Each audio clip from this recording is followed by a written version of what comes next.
Clapier ou col de Standing now in the pass up to Col de Clapier, which is another one of Hannibal's possible routes over the Alps. The biggest clue as to which way Hannibal took is going to be Hannibal the man. What we know about Trapeset, we have just briefly crossed over Senes, Genovre, Angel, exactly, Clapier. We're in the pass of Clapier. Even with an high favoured by a lot of, well, several recent scholars. And Hannibal, the characteristics are very, well, the steep descent's good, there's lots of space for an army down there, so... And this way, past Chateau Queyras, which we'll get to in about 50 k's up the valley. One step, you put the buses. Right. Second step, put the water. And after, at the end, the ice. Third step, ice wall.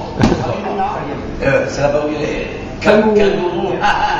Giant Street, Rue des Giants, and we're just going to head down here and see if there's some sort of evidence of the bone. There is someone up there. We're going to see if they know about Hannibal and whether he might have camped somewhere near. Like a stone. Voilà, voilà, sur la route du Colonial. So this is what Hannibal was competing against, a civilization that could build something like that. We're in Nîmes, and this is one of the best preserved amphitheatres in the Roman. Here we are on the summit of La Croix. Sam, this probably isn't one of the paths Hannibal took. That was good. Well, actually, this last bit was excellent for an army. Yeah, you can imagine. See that bit that was massive. Very physically difficult. I don't know about you guys, but I found the whole thing and quite morally. His statement was that Hannibal crossed the Rhone 4 days' march from the mouth. So what would you look for as an archaeologist as evidence to suggest a point? That's very, very difficult. Archaeologically, I don't know of anything which anyone's found to prove where Hannibal has crossed. I mean, you'd be looking for possible remnants of a battle, possible large camp, possibly a mass felling of trees and burning and something preparing to Beaucaire, thank you. Yes, Beaucaire, across the river.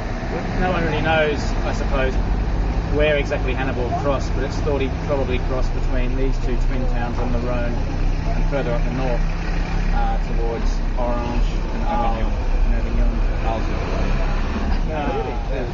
So it's between Orange and Avignon then?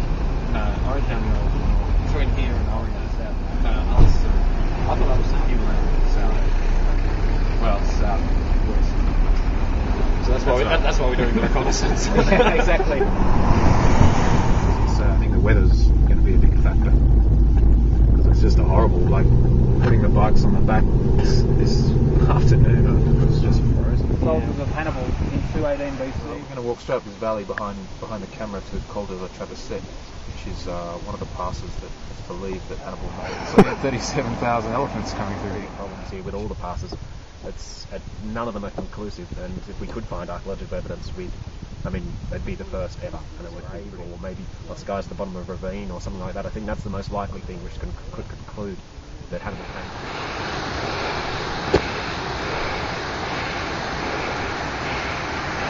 We're here to do some Hannibal research. Mm-hmm. Do you think it's possible Hannibal came through here? Perhaps? No, not through it. No, Trapeset, no. Trapeset, there is another way. Must come out below us Perhaps somewhere. there's an entrance somewhere. Yeah, because it's foggy, but he said it was too dangerous. That actually fits the description of the previous video descent. Which makes it seem like maybe the precipitous descent is an exaggeration and is misled. And I think here we'll leave our coverage, and that's the way we're going to head back down towards